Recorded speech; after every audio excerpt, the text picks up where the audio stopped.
Grabe oh! Muntik na talagang i-hack ang aking Facebook account. Etong hacker kasi na ito, gusto niya sigurong i-take over ang aking Facebook para makuha yung aking mga bank statement, personal information para sa kanyang pansariling interest. Kasi nga, tamad siyang magtrabaho. Kaya, paghahack ang naisipan niyang gawin para kumita ng pera. Nakakabahala.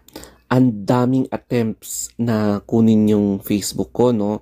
So, 1, 2, 3, 4, 5, 6, 7, 8. 8 attempts, pero hindi siya nagwagi. So, kung makikita natin yung time dito was 12:58 a.m.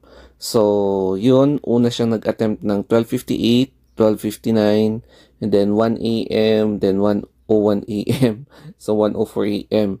Within 5 minutes, niyang hinahack yung Facebook ko. Pero hindi siya nagtagumpay.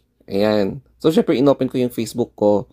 Pero, hindi niya talaga na-hack. Kasi nga, meron tayong tinatawag na two-factor authentication. Kaya, hindi niya nanakaw ang aking Facebook. Kaya, nagpapasalamat ako at hindi na-hack ang Facebook ko.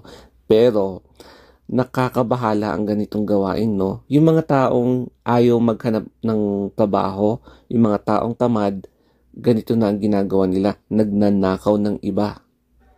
Pagkagising ko kasi ng umaga, ganito ang tumambad sa akin. Grabe, sandamakmak, siguro mga 8 na attempts, hack attempts para palitan yung username and password at nakawin ang aking Facebook. So, nagtaka ako, no? And yung duration talaga from 12:59 a.m. hanggang 1:04 a.m. So, in a span of 5 minutes, hindi nagtagumpay yung hacker. Kaya buti nga sa'yo. At nagpapasalamat talaga ako dahil meron na ang two-factor authentication. Kasi kung wala yon, malamang sa malamang, nakuha na ang aking Facebook at pati na rin ang aking mga personal information. Yung pag-access ng or pag-update or yung pag-secure ng account nyo. So, i-check nyo yung settings. So, kapag napupunta kayo dyan sa settings, then punta kayo dito sa password and security. Kapag i-click nyo yan, meron siyang change password. So, ito yung clinic ng hacker.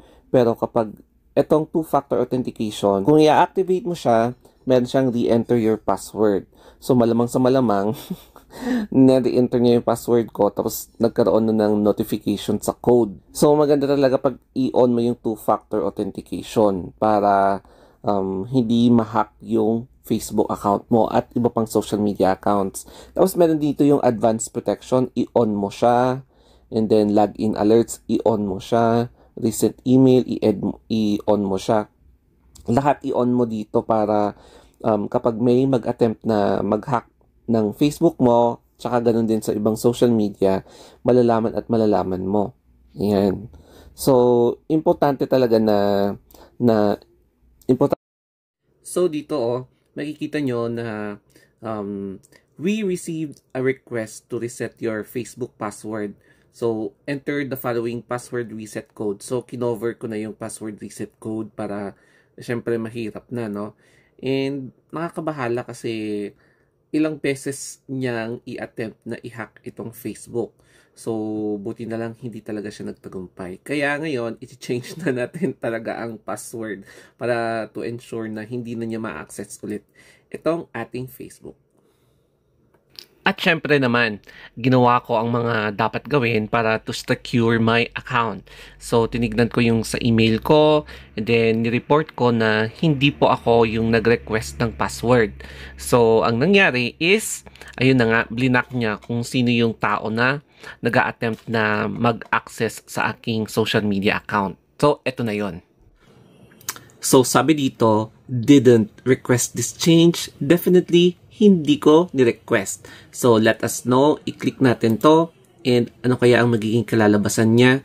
So, thanks for letting us know. We recorded that you didn't ask to reset your password.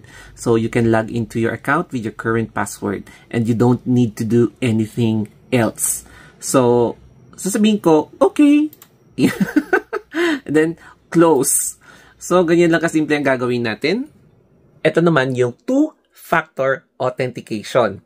Makikita nyo dito sa likod ko na mahanap nyo siya sa settings ng Facebook profile nyo o kaya sa settings ng mga iba't ibang social media accounts nyo. So, under sa settings, tignan nyo lang yung security and privacy. And then, kapag i-click yung security and privacy, lalabas na dyan yung two-factor authentication. So, ano ba yung paraan para i-authenticate yung pag-login mo? Pwede yung phone number o kaya yung email mo o kaya yung ibang accounts to verify na ikaw nga talaga yung nag-a-access ng iyong sariling SOCMEDs. So, nagpapasalamat ako dyan dahil mas napapaigting na yung mga nag-a-access ng account mo na hindi naman sa kanila. So, buti na lang, no? Kasi kung walang two-factor authentication, baka nawala na yung Facebook ko. Kaya naman, itong experience ko, sana maging aral din ito para sa inyong lahat na i-secure na nyo lahat ng mga accounts nyo sa social media para hindi kayo magsisi sa huli. Yung mga iba may sasabi na, "Hay, wag na lang tayo mag-Facebook para walang mangyayari." Nasa sayo yan kasi digital world na ngayon. It is already a necessity kapag meron kang social media account for communication, for latest information, kasi importante talaga na makipag-communicate ka sa ibang tao. So, ito yung paalala ko, and sana always secure your belongings digitally and physically. So, follow me sa aking Facebook account. Ayan, sa Instagram din, The Story of Anthony, lalong-lalo na kapag nagustuhan nyo itong mga vlog ko. Tapos pati na rin sa YouTube, TikTok, Twitter, and Threads. So, that's it guys. Thank you and have a nice day.